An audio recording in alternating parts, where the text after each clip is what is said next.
మనకి మన హెల్త్ ముఖ్యం. మనమంతా హ్యాపీగా హెల్తీగా ఉండాలి కదా. హెల్త్ లేకపోతే ఏం చేయలేము లైఫ్లో. మనం హెల్తీగా ఉండాలి, మన అమ్మ నాన్న గర్వంగా ఉండాలి, హ్యాపీగా ఉండాలి. అది ముఖ్యం కదా. Yes or no?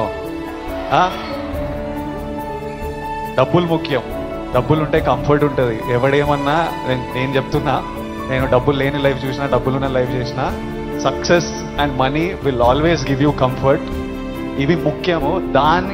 ఈ మూడు మనకి హెల్త్ ఏదైనా ఇవ్వకపోతే, సక్సెస్ మనీ ఏదైనా ఇవ్వకపోతే, రెస్పెక్ట్ ఏదైనా ఇవ్వకపోతే దాంట్లో దిగడమే వేస్ట్. అది పెద్ద టైం వేస్ట్ పని. అది డ్రగ్స్ అనేది why I'm talking to the youth, I think it's very important. 30 years వరకు నా పర్సనాలిటీ నాకే తెలియదు. 30 తర్వాత నేను ఎవరిని, నేను ఎలాంటి మనిషిని, అప్పటి వరకు చాలా ఇన్ఫ్లుయెన్స్ అవుతాం ఫ్రెండ్స్ వల్ల, పక్కనున్న సిచ్యువేషన్స్ వల్ల. రకరకాల సిచ్యువేషన్స్ అరౌండ్ అస్ మనల్ని ఇన్ఫ్లుయెన్స్ చేస్తాయి. సో యంగ్ ఏజ్ ఉన్నప్పుడు మనం చాలా కేర్ఫుల్ ఉండాలి. ఎవ్రీ డెసిషన్, మీరు ఈ ఏజ్లో తీసుకుంటున్న ప్రతి డెసిషన్ మీ లైఫ్నే చాలా ఇంపాక్ట్ చేస్తుంది.